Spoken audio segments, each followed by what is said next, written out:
For today's menu is prawn biryani rice and paired it with pickled cucumber. First, we have to prepare the ingredients that we need in this recipe.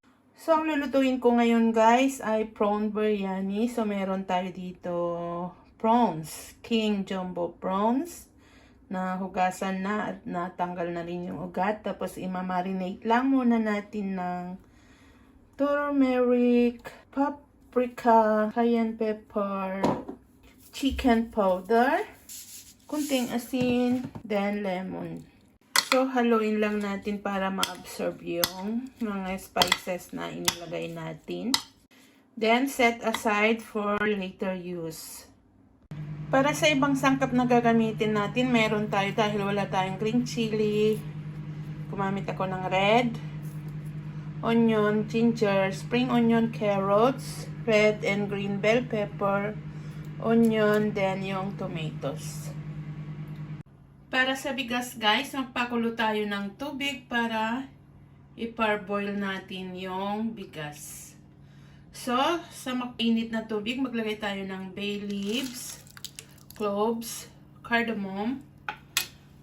Dahil wala tayong whole na cumin, gumamit ako ng powder. Then, cinnamon also, asin, kunting mantika, tapos peppercorn.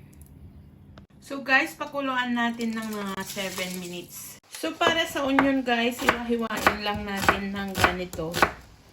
Pa strips. Then, ipiprito natin.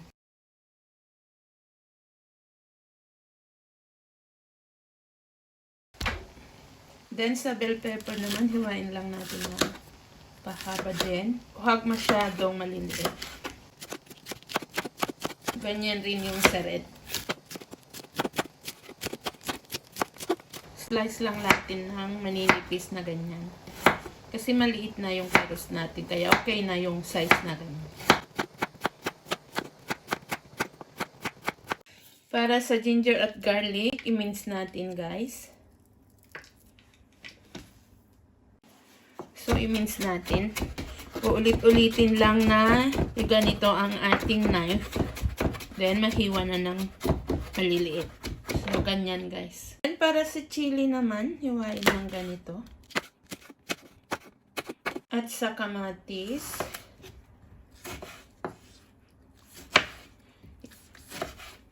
Hiwain lang ng ganito ka. Iliit. Then, sa spring onion guys, ganito.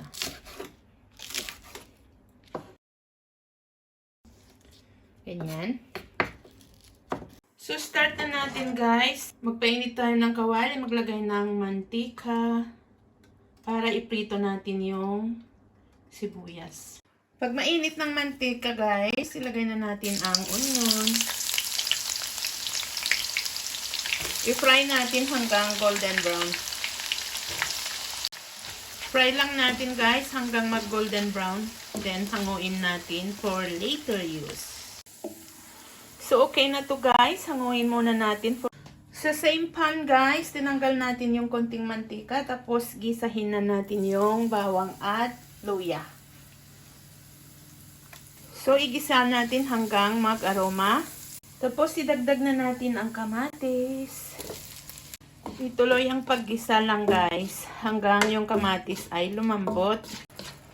Pag malambot ng kamatis guys, idagdag na natin ang carrots. Kasi mas matigas yung carrots. Kaya dapat mas nauuna. Tapos, i-stir lang natin din. At hayaang maluto ng 3 minutes bago yung ibang sangkap. Idagdag na rin natin yung ginawa kong biryani mix. Meron tayo dito bay leaves, yung garam masala, turmeric, chili flakes, cayenne pepper, and paprika, and black pepper. Maglagay rin ako ng tomato puree or tomato paste, asin, and chicken powder. So, ituloy ang paggisa guys.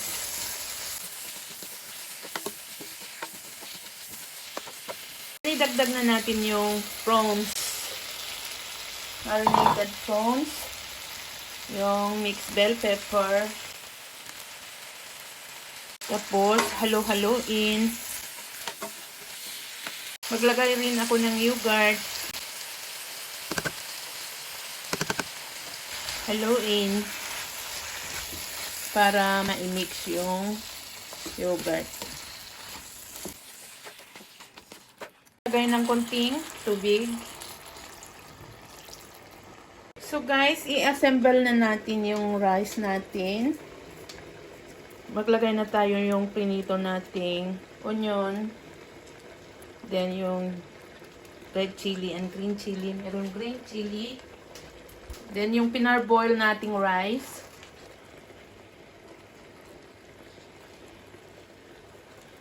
Dami. Low fire natin guys. Then yung fried onion again. Yung red bell pepper. Then spring onion. Wala tayong mint or parsley leaves. Kaya meron akong dry. Lalagyan ko na lang ng dry. Pagkatapos nating ma-assemble guys, takpan natin ng aluminum foil. Then takpan. At hayaang maluto sa medium fire ng 15 minutes. So, okay na guys. Tingnan na natin kung ano ang naging kahinatnan ng ating prawn biryani. So, sarap. So, tingnan natin sa loob. Wow. Ganda. So, haluin natin guys para yung lasa parehas lang sa taas at sa baba. Perfect! So, i-plating na natin guys. Ilagay na natin sa ating plato. So, ito pala yung recipe guys na di mo na kailangan ng ulam. Meron ka lang salad na iperde, ito ay masarap na. Maglagay tayo ng slice ng lemon. Para pag gusto nating i-squeeze, pampatanggal ng umay. Then, yung natirang prinitong sibuyas. Sarap guys, sarap. O yan na yung prawn biryani rice natin guys. Amoy pa lang ang sarap-sarap na. So this is it guys. Thank you again for watching. Follow for more.